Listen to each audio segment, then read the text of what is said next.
Good evening. Thus spoke Zarathustra.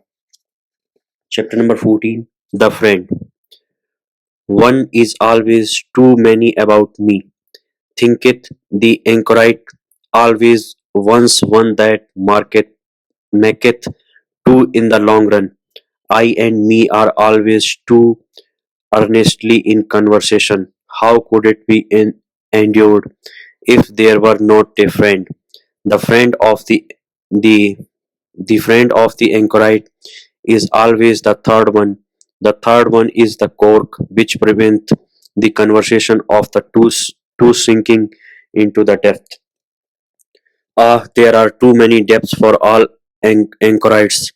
Therefore, do they long so much for a friend and for his elevation. Our faith in others betrayeth, wherein we would fain have faith in ourselves. Our longing for a friend is our betrayer, and often with our love we want merely to overleap envy, and often we attack and make ourselves enemies to conceal that we are vulnerable. Be at least mine enemy. Thus speak the true reverence with doth not venture to solicit friendship. If one would have a friend, then must one also be willing to wage war for him. And in order to wage war, one must be capable of being an enemy. One ought still to honor the enemy in one's friend. Canst thou go nigh unto thy friend and not go over to him? In one's friend one shall have one's best enemy. Thou shalt be closest unto him, and thy heart when thou withstandest him, thou wouldst wear no raiment before thy friend. It is in hour of thy friend that thou showest thyself to him as thou art. But he viseth thee to the devil on that account. He who maketh no secret of himself socketh. So much reason have ye to fear nakedness. I, if ye were gods, ye could then be ashamed of clothing. Thou canst not adorn thyself fine enough for thy friend, for thou shalt be unto him an arrow and a longing for the Superman.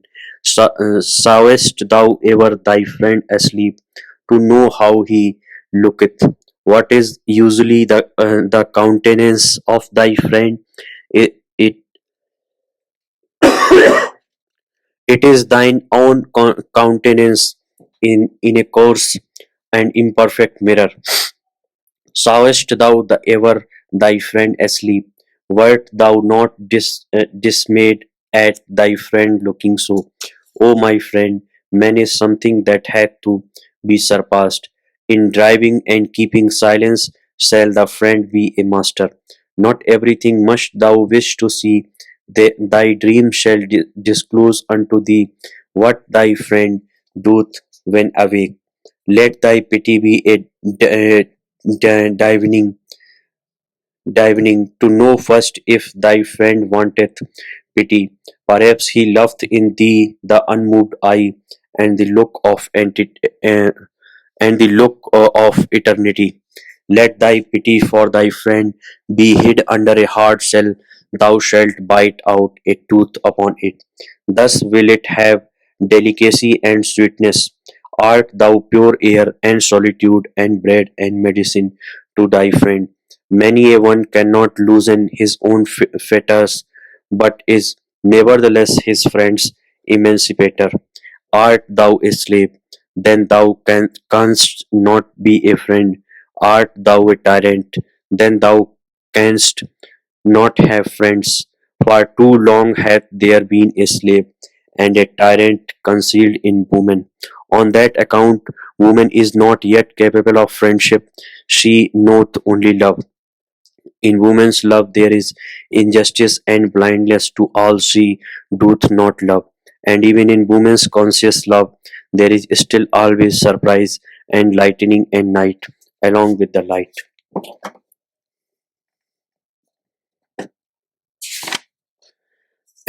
As yet, woman is not capable of friendship. Women are still cats and birds, or at the best cows. As yet, woman is not capable of friendship. But tell me, ye men, who of you are capable of friendship? Oh, your poverty, ye men, and your sordidness of soul. As much as ye give you friend, will I give even to my foe, and will not have become poorer thereby. There is there is comradeship, may there be friendship. Thus spake Zarathustra. Thank you.